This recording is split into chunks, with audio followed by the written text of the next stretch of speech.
Naguma Hajime está totalmente preso em um grande labirinto.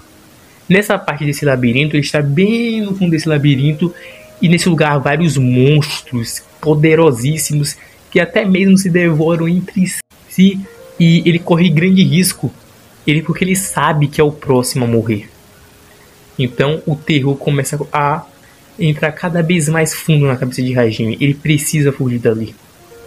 Mas antes de ele conseguir fugir, um grande monstro muito forte o arranca o braço de Hajime. O sangue precisa ser... Mas ele mesmo tem que fugir daquele monstro. Primeiro. Então, usando suas habilidades de transmutação, ele consegue criar uma caverna para fugir daquele terrível monstro. Mas não termina ali. Ele ainda assim vai morrer. O sangue precisa ser estancado. Ele não tem comida nem água. Como ele vai se curar? Naguma Hajime começa a se lembrar como ele foi transferido para aquele mundo, junto com seus colegas de classe. Diferente de muitos seus colegas, ele não adquiriu nenhuma habilidade forte para a luta. As suas habilidades são habilidades para um ferreiro. Começa até a lembrar da garota que gosta dele, pedindo para ele que ele não fosse naquela missão onde ele caiu do labirinto, porque ela tinha uma sensação de que ele poderia acontecer algo ruim com ele. Mas Hajime, ele sabia que ela podia proteger ele e falou que ia assim naquele labirinto. Mas infelizmente o pior aconteceu.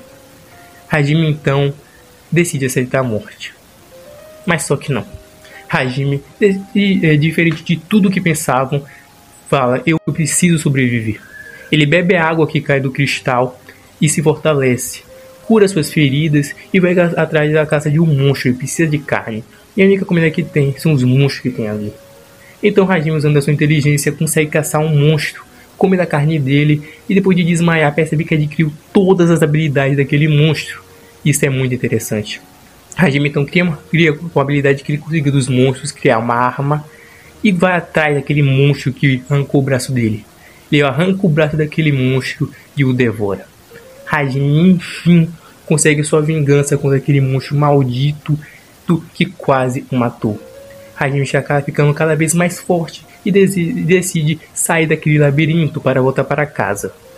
Mas não voltar para casa, não voltar para seus amigos, mas sim voltar para sua verdadeira casa, a Terra. Voltar para onde ele nunca deveria ter saído, o seu verdadeiro lar. Hajime agora não poderia ser parado. Ele se utilizava do que ganhava dos monstros e das habilidades deles para ficar cada vez mais forte e criar armas cada vez mais poderosas e balas cada vez mais poderosas. Hajime estava ficando muito forte, totalmente diferente daquele Hajime que no labirinto fraco e muito medroso. Ele virou totalmente outra pessoa. Apesar disso, os seus amigos se preocupavam com ele, os amigos que estavam lá em cima se preocupavam, e alguns, apesar de pensavam que ele estava morto, ainda assim, um ou outro pensava que ele poderia sim estar vivo, principalmente a garota que gostava dele. Ela ainda pensava que ele poderia estar vivo, ela queria acreditar nisso. Hajime, lá no labirinto, já vai derrotando todos os monstros que vinham pela frente e cada vez mais se adentrando mais naquele labirinto. Até então ele encontra a porta defendida por dois grandes monstros gigantes. E apesar da dificuldade que deveria ser aquilo, deveria ser um grande desafio, ele consegue derrotar aqueles dois monstros facilmente. O cara está realmente muito forte. Então abrir aquela porta enorme com as pérolas que tendiam dentro daqueles monstros, aqueles cristais, ele encontra uma garota de cabelos loiros e ela parece selada dentro daquele labirinto. Mas quem é essa garota? Por que ela está selada? A Hajime de primeira pensa em voltar. Se ela está selada é porque ela tem um motivo para isso. Mas ela diz algo que fazeria mudar totalmente de ideia. Ela diz que foi traída também. Então Hajime, ele volta atrás da sua decisão. Mas por que Hajime decide voltar apenas por isso? Sendo que ele é um cara totalmente diferente, que basicamente nem liga mais, nem muito tem no sentimento, depois de tudo que aconteceu com ele. É porque Hajime foi traído também. Ele a batiza de Yui a pedido da própria garota e surge um grande monstro, e porque quem quer que prendeu a Yui ali não queria que ela saísse. Este monstro teve uma defesa muito forte e as balas de Hajime não conseguem atravessá-lo. Mas com a ajuda do grande poder que Yui tem, que é por sinal uma vampira com muitos anos apesar da aparência, ela consegue fazer um ferimento no monstro, naquela casca do monstro, e com uma bala Hajime consegue derrotá-lo.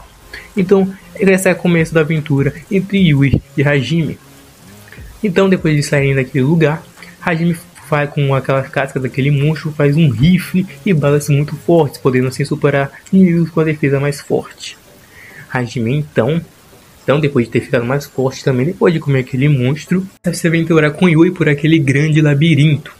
E lá, como ele começa a ser perseguido por monstros, e começa a ficar estranho, porque monstros com plantas, flores na cabeça começaram a se controlar, parecendo que estavam sendo controlados. E eles descobrem que na verdade é um terrível monstro de planta que controla esses bichos, podendo controlar outros seres, colocando flores em sua cabeça. E esse mesmo monstro consegue controlar Yui, fazendo com que ela atacasse Hajime, mesmo contra a vontade dela. Então, a luta se estendia e o Hajime não queria atacar Yui. Mas quando a Yui falou assim, pode me atacar, não se preocupe comigo, não morra, Hajime só meteu uma bala no monstro e ele morreu, acabou na hora. Foi até uma cena muito engraçada, já que ela ficou meio irritada com ele por causa disso. Ela falou só por falar, né? Mas o Hajime, você sabe como é, com ele não tem isso. Ele chegou no monstro, só foi uma no monstro e o monstro morreu. Então, elas precisavam seguir por aquele labirinto e continuavam se acertando cada vez mais, enfrentando os monstros cada vez mais perigosos e mais poderosos. Eles teve um monstro que era muito, muito poderoso. Mas como ela ia enfrentar sozinha, ela tinha que curar o Hajime estava... Então, com coragem, ela enfrentou aquele monstro sozinho. Mas não adiantou muito, ele era muito poderoso.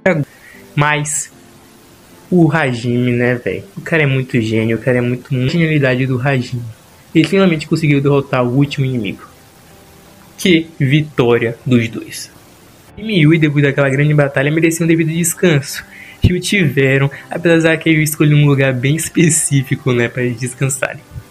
Mas bem, Hajime então, naquele último andar daquele labirinto, que por sinal era bem diferente, entrou numa mansão onde o criador daquele labirinto estava, por meio de um holograma, óbvio, né, ele já estava morto. Então ele deu um poder que será muito importante para o Hajime. Além disso também, ele falou sobre eventos do passado daquele mundo, que será também muito importante. Além de ter encontrado um anel que servirá de chave para eventos futuros. Então, Hajime e Yui se prepararam naquele labirinto para sair por meio de um portal que tinha ali, que o levariam direto para a superfície, então começando a verdadeira história de Arifureta, contando todos os eventos passados daquele mundo e todos os eventos futuros que virão por vir.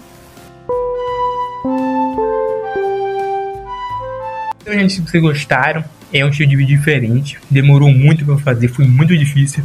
Então, por favor, deixem um like se vocês quiserem a continuação, se vocês quiserem a análise do resto da temporada de Arifureta até o episódio 12. Então, você, por favor, deixem um like, deixem os comentários, que eu vou saber se vocês realmente gostaram. Eu vou trazer a continuação aqui para vocês, tá bom? Então, um grande abraço e até a próxima conversa. Valeu, falou!